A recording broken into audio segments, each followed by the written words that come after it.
Now let's go behind the headlines and get to the heart of the news with our guest commentators, who will give us their personal take on some of what you've heard on the program today. I'm joined by the current affairs analyst and dean of the School of Postgraduate Studies at Bayes University, Abuja, Professor Abiodun Adeniyi, and the policy strategist and group CEO of the Global Investment and Trade Company, Baba Yusuf. Gentlemen, great to have you. Thank you. My pleasure.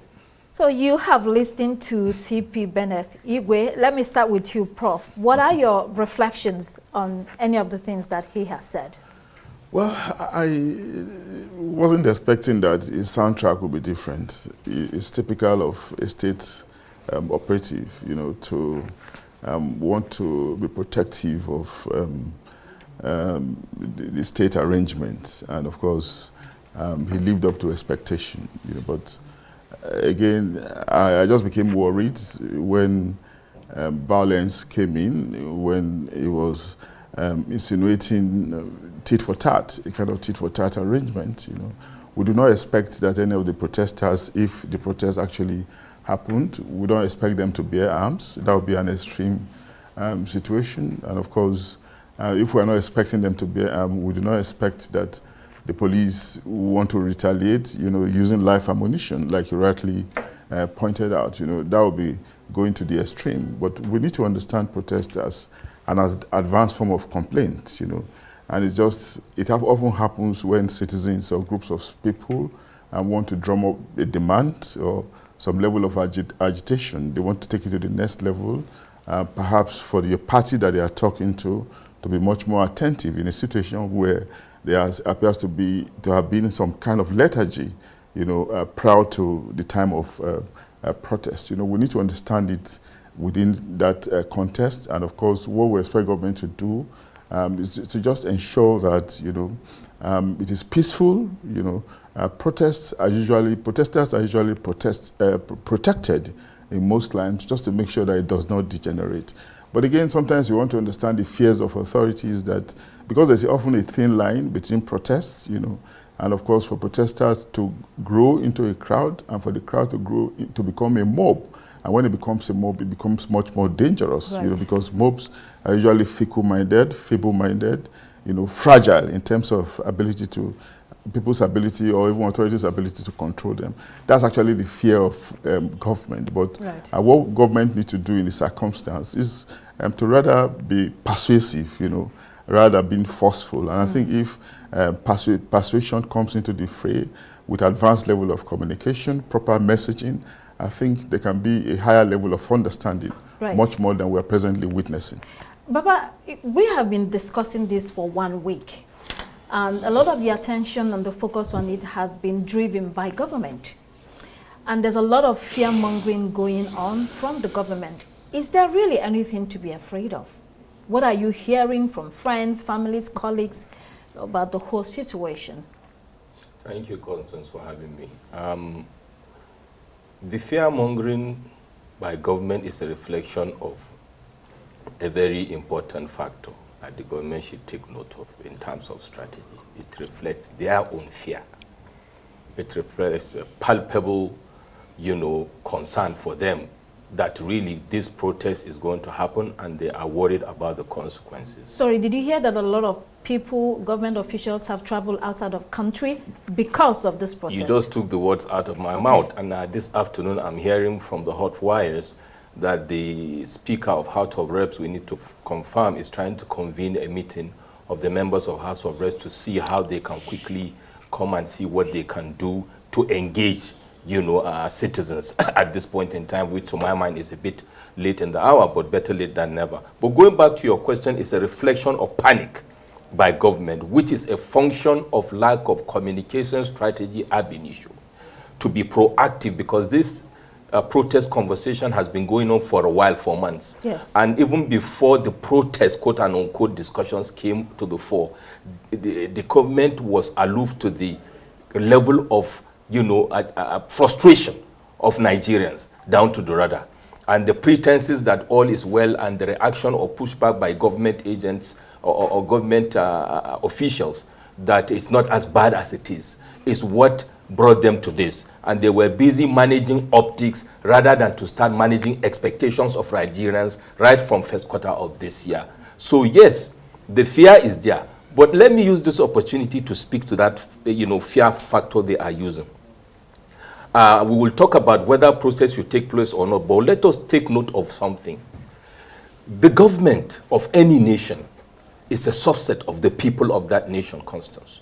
And the power of coercion, which resides with the institution of government also, is not limitless. And that is what government should take note in managing this democratic process. If I will remind us to what happened in Senegal, build up 2019, when Ousmane Sonko, came third, and the president, Macky Sall, at that time, started trying to suppress the uprising. Fast forward to what happened last year, which was unbelievable. The protest happened, more than 500 people arrested, a lot of people died, but what happened at the end of the day? The people won.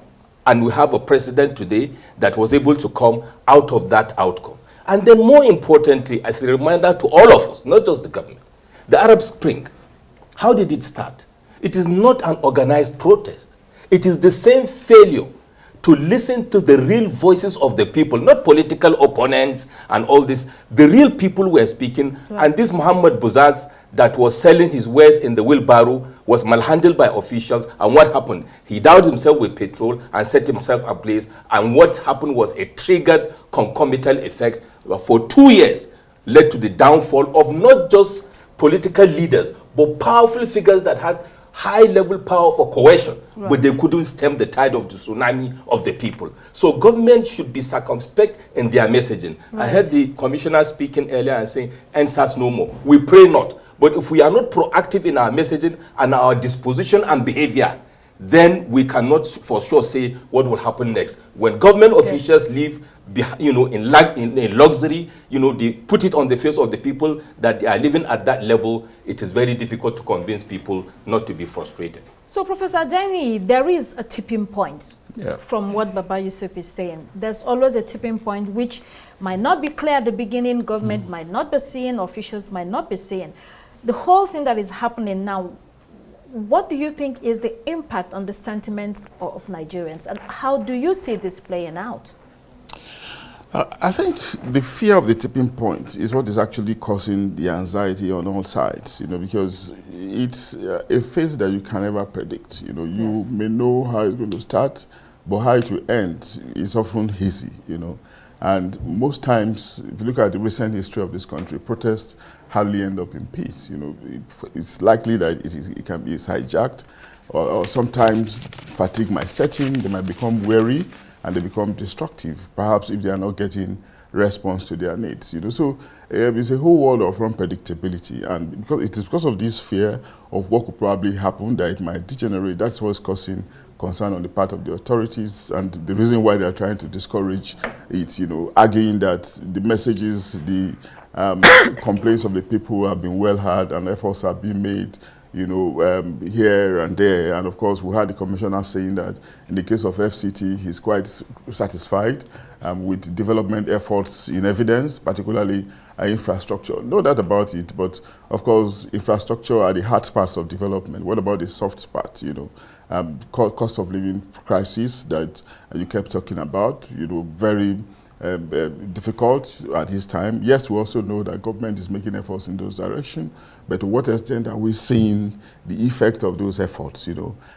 Perhaps we should use this opportunity again, to call on government to hasten efforts so that right. we can see, those efforts, right. are coming into fruition. And of course, when it comes into fruition, it's very easy for us to know because we see the impacts on the people much more directly. So I don't know if you listened to the interview that the president's spokesman, Ajuri Ngelale, had on TVC, or if you read anything. He was talking about the achievements of the government, what its students done, everything that has been done so far. And so he was sharing this with Nigerians in order to persuade them not to go into the streets. What do you make of that kind of strategy? Do you think it will make any difference at this last hour? Thank you very much. With all due respect to Ajuri Ngelale, this is beyond his pay grade. The issue of Nigeria and the seriousness with which this government is supposed to demonstrate to people that they really need to calm nerves goes beyond a special advisor to speak to these issues. Why am I saying so? What about the people that were voted into office? I saw the show, the drama in the House of Representatives when the Deputy Speaker came to magnanimously say he's cutting 50% of his salary. Come on. For 6 months. For 6 months at the federal level. The question is it the federal government that will take the 50% and share to who? This is a joke. You guys represent the constituents of this country. And that is part of the things that we also need to look at. You know, with due respect to the protests, we need to organize ourselves so that whatever agitations we have are well placed. These people, I expected them, beyond Agjuri Ngilali, 3 months ago, 4 months ago, to have what I call the town hall meetings, where they'll be doing impact assessment and to be speaking to their people. This is what we promised. This is what has been delivered at federal level and as a constituency representative, for example, whether a senator or a House of Reps member. The same goes to the ministers. You know, apart from the 1 year, self-appraisal we have seen, it's a self-appraisal. The government has not been able to have a proper strategy that will proactively inform people with high level of emotional intelligence for them to see what? The real impacts, not indices, whether IMF or World Bank and all this inflationary percentage we are showing in PowerPoint. Bottom line is the price of gari in the market, and it has gone so bad that we have to shear yam into 3 places to buy the portion. That is the reality they need to speak to. And I believe there's a lot of activities during the period of 1 year of President Bola Ahmed Tinubu. But how have they been able to articulate that, to speak to the people for them to see the impact of what they have been doing? And then also beyond that, the emotional intelligence aspect of it, like I was saying earlier on. Mr. President, and this is directly to Mr. President with due respect, profoundly, Mr. President, you need to speak to your team.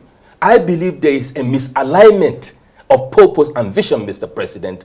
Your team are living large, you know, at local government, at state level. They are showing money and affluence. They are not controlling their children and their wives, Mr. President, and you are telling us to be patient. It is going to be very difficult for the youths that you acknowledge voted you, Mr. President. I remember your opening remarks when you won this election, say, the youths of Nigeria, I hear you. I would like you to hear the youths, not the people around you giving you PowerPoint presentations. The impacts are very critical, and the engagements should be proactive, continuous, consistent, practical, and truthful, not managing optics. Following from what he's just said about the government living large, about so many Nigerians are seeing all of this, what can the president do now? Because yeah, the Minister of Information and National Orientation has been talking about all these achievements, but it looks like it's not enough. Is there anything dramatic that can be done? I think it's just very important that maybe leaders become much more sacrificial, you know, because there's often a disconnect between what leaders ask citizens to do and what they are actually doing. And of course, it reminds us of this cliche that do as I do, right? Do as I say, but not as I do, you know. Yes. So it makes it all wrong, you know. And of course, leadership is about being showing example, you know. Yes. Yeah. So there's that disconnect. And living an exemplary life. Exemplary life. And but this is not peculiar to this administration anyway. We have seen it even in our recent and even in our far history, where our leaders often take citizens for granted, canvassing, sacrifice, but the last thing we are seeing them do is making that sacrifice that they are asking us citizens to make. And of course, it's been a disservice to development efforts and the ability of government to galvanize the citizenry. Yes. And of course, also very important is that we have had sets of leaders, you know, forming government. And I make this point the other day when I appeared before you. You know, but just imagine, let's perform this experiment. Replace this set of leaders now with another set of leaders. You are likely to see the same kind of attitude. Right. So there's a lot of work that needs to be done. Bigger in leadership, recruitment, and cleaning out the political system. So there's an attitudinal deficiency on the part of the average citizens. Right. You know, desiring to get into leadership and replicating the acts, you know, the behavior pattern, particularities of sets of leadership that they also want to replace, as the case could be. But you have lived through, political upheavals in this country, previous protests and all sorts of things.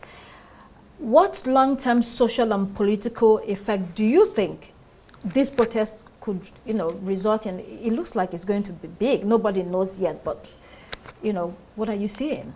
Whether it becomes big or not, I like the way you couch that question. Very nice. Let me speak to the political angle. It is now the business of the administration, whether at the federal or state level, to smell the coffee, Constance. I gave the example with what started in 2019 in Senegal and culminated in 2023. I gave an instance of what happened and people ignored the first wave of Arab Spring, the second wave of Arab Spring. What am I saying? Now, the administration should recognize that the reality of Nigeria is that the socio-political conscience of these people called Nigerians has changed, yes, and is going to change for good forever. Yeah. And that is why, even if these efforts towards the protest and it doesn't happen or it happens in a lower scale, I can certainly tell you that it will determine the political future of Mr. President down the line in 2027. I'm not a messenger of doom and saying that people are going to collapse the nation. But the way and manner people will vote going forward will certainly change. Social impacts. What I will expect is for the government, not just at federal level, and now I will speak to the governors because there is a very big silence, even for the protesters. You guys are not speaking to the governors. Hello, guys. 65% of our underperformance, I alluded to the governors of this country. They share the allocation. They come and tell us stories. They have not been engaging their people at state level with regards to this issue, but speak with a sense of entitlement. Well, socially, going forward, I expect government to have monthly reports to Nigerians so that people will see the level of seriousness with which they take it and the impacts that people are feeling. And like I said, also socially, the leaders to be living the life that they are telling people to live. Prudence, frugal, responsible, responsive. Right. Let's talk about the Labour Party briefly. Yeah. We have just a few minutes. Yeah. One of the prominent members, Kenneth Okonkwo, has just left the party and cut ties with Peter Obi, who was the presidential candidate last year. Are you surprised by what is going on? Yeah, well, I was surprised on the one hand, and on the other hand, I wasn't too surprised as well. Surprised because he was a committed Labour Party person, and of course, if you want to use the word, devoted defender of the Peter Obi cause. He did defend last year. He was everywhere. Yeah, he was an armor bearer of the Peter Obi philosophy. Yes. And it was really shocking to see him, leaving him at these critical points. But again, that's politics, and it is the way sometimes somewhat of politicians. That's why I would say I'm not surprised on the other hand. But I'm not sure we've had so much from him. He's somebody that I respect. He's very eloquent. He's an actor, multi-talented person. He's got multiple abilities and to do many things, and maybe in due course we'll be giving us some more explanations. But hopefully, it's just the nature of politics. Right. But even though it's the nature of politics, sometimes there are some things you don't expect from some persons. Right. And it's one of those people that I hold in high esteem that I wouldn't have expected him to leave at this time, so to say. But you have experience in politics. I think from what we're seeing, it shows that building a party is not a walk in the park. Interestingly, I wrote, a column build up to the 2023 elections, and some people felt differently because we are so passionate about the people we support. And I said, and I repeated it after the, Supreme Court judgment to call to the opposition leaders, whether it is former Vice President Alhaji Atiku Abubakar or, former candidate of Labour Party, His Excellency Peter Obi. The signs of the capacity of a leader to lead a nation, you see it from the ability to hold a political party together, pure and simple. And the activities of a Labour Party build up to the election, post-election, and the management of the different power blocks and interests within the party is becoming a hard bone for Mr. Peter Obi to chew. I think it is important for him and his strategic thinkers to sit down and reflect on this. Because even if the Labour Party doesn't work, whichever political party you will fly on, you have to deal with various political interests. So the ability to manage those interests is very important, and that is what we are seeing within the Labour Party. So your personality is not enough to deliver a mandate in a complex country like Nigeria. Albeit maybe you can form a new political party, but then you need time to put the political structure, entrench the political network, and galvanize support across board, not for within a section. And that is very critical. Gentlemen, I'm afraid we have to leave it here. Thank you so much for coming in. Thank you, my pleasure. Well, that's it for this edition of Arise Prime Time. Do join us again tomorrow. From me and the entire team here in Abuja, it's goodbye and thank you for watching.